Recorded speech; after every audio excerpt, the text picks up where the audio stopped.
So we're given this problem, this example. I hate to call them problems because that just has a negative connotation to it, doesn't it? It's not a problem per se. It's a problem we're going to work on. But and this is on page 90. So it says a simply supported truss shown in this figure. There's a pin support at A and a roller support at C. Roller support shown is sometimes called a roller nest. Determine the support reactions and the internal forces of each member. Use the method of joints. So that's pretty much what I'll ask for on a test problem. I'll ask you for the reaction at the reaction locations, and that would be wherever it's grounded, right? So you would look for these two situations here where you've got the ground shown, and then the fact that one is on a roller. Okay, so I'll ask you for those, which by the way, you have to find those to be able to solve the problem. So even if I didn't ask you for them, you would still have to find them, whether or not it was on that list, like I did that little list over on the side. So here's what we'll do. The first thing we'll do is we'll consider this whole system here, just like we did in Chapter 4. We'll consider it all just a big chunk, if you will. Just one big blob. So that we can find the reactions at A and C, and then we'll go back and look at the different pin locations. And again, you have to have them to really be able to figure this thing out.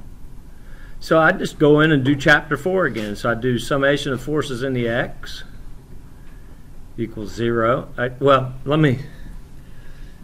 better back up here a second. The first thing I'm going to do, I'm going to draw the free body diagram. And some of you tended to not do that, or you tended to, after you drew the free body diagram and you listed your summation of forces in the X, summation of forces in the Y, and so on, then you didn't show me your work after you listed them. Well, how can I give you points if you don't show me that? You just went ahead and wrote a number up at the top. Well, if you didn't get that number right, then you might have an issue. So to draw the free body diagram to do the reaction points, all I really need there is this.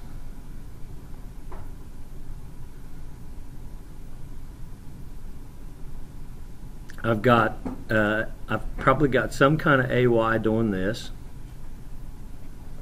I'm guessing I've got an AX doing this. Because this 2 kips is going to the left, I'm guessing that AX is probably going to the right. That's 2 kips. There's also a 4 kip force down here, right?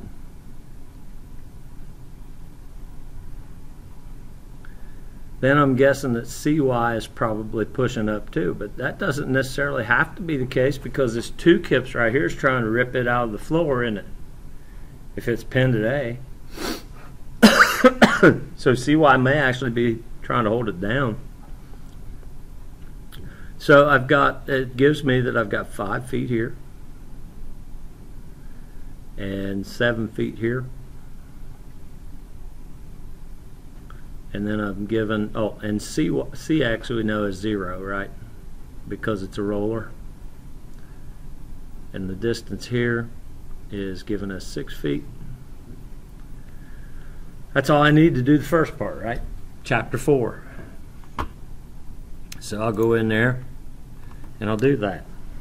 So I list the forces in the X. Summation of the forces in the X equals 0 equals what I had AX going to the right, didn't I? Minus 2 kips going to the left. Therefore, AX is 2 kips. And we said it was going to the right, it came out a positive value, therefore it is positive, isn't it? So boom, I've got AX and CX right now.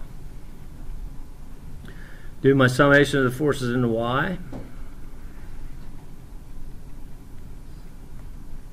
I've got AY going up, minus 4 kips,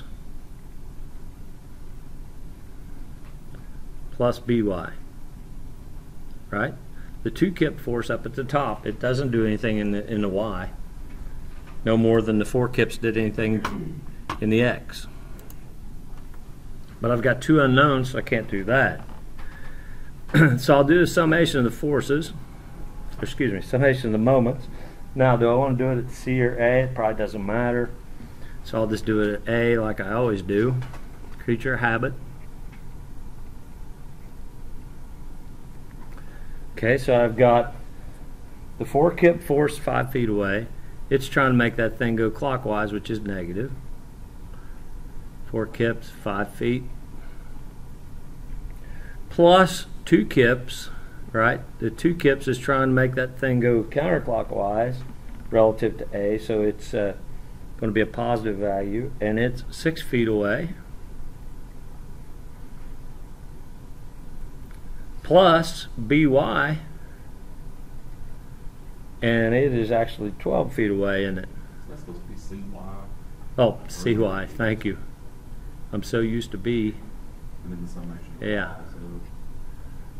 Thank you. CY. 12 feet. Well, we can solve for CY now, can't we? CY equals what? 20, 32 divided by 12. What's that come out to?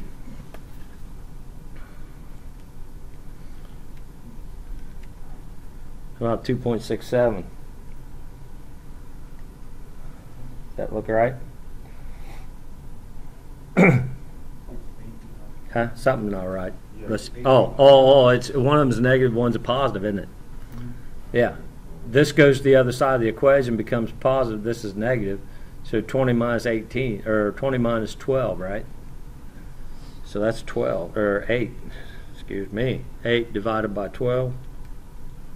0.66, 0.67, whatever. 0.67 kips. We said it was going up, so it is, right?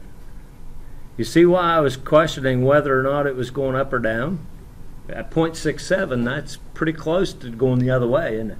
It's pretty close to going minus, which means that I'd be guessing the wrong direction. That's another thing that kind of boggled my mind. I'm not sure how in that first problem, when we had a total of about 11,000 pounds of weight on that beam pushing down, how you could get 20 and 30,000 pounds on opposite sides. You're putting more pressure pushing up than you were pushing down. I told you, remember, I told you several times, if it doesn't look right, you've got to look at that problem and make sure that it at least kind of halfway makes sense. To me, this one kind of makes sense because that 2 kips is trying to rip that thing out of the floor. And it's, what, 6 feet away. As opposed to that 4 kips, which is 7 feet away but going a different direction. So be careful. Pay attention. So CY, then we can solve for AY, right? 0.67 kips. So AY equals, 4 kips minus 0.67. Oh, what's that going to be? 3 point. Do what? 3.33 kips. It came out positive. We said it was going up, so it is. So you see, there's chapter 4 all over again. Hate to tell you, that's just the way it is. This class just builds on itself, doesn't it? Nothing we can do about that. So you might want to be coming to those tutoring sessions if you don't understand it at this point. Mondays and Fridays, 223. Be there, be square. So we know those, so we could go back up. If you wanted to, you could go back up. Well, actually, we could just label those. So we actually know this input force right here now. This is 3.33 kips, right? And this one is 0.67 kips. So we know all those. We know all of the input forces now, because they're actually input forces on that structure, aren't they? So now what we've got to do, and I'm going to go ahead and add this other member back in now. That other member is right here. Okay, and this is point D. This is B. And of course that's C and that's A.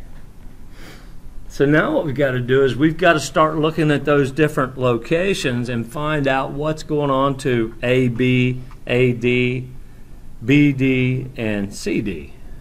And personally, I always put them in alphabetical order. It doesn't matter. You can call that DB as just as easy as BD. It doesn't matter. But you'll just see when I list them in alphabetical order. This craziness that I am. Okay? But it doesn't matter. Realize it's the same. BA would be the same as AB. It's just a member, right? Okay? Keep in mind, too, that whatever's going on in AB, whether you're looking at it at point A or point B, the same thing's going on. So if we decide, for whatever reason, that AB is in compression, whether you're looking at it at A or at B, it's still going to be compression. Now, what does that mean? It means this. If I go look at point A, I have to draw a free body diagram of point A, don't I? So if I said I'm going to look at point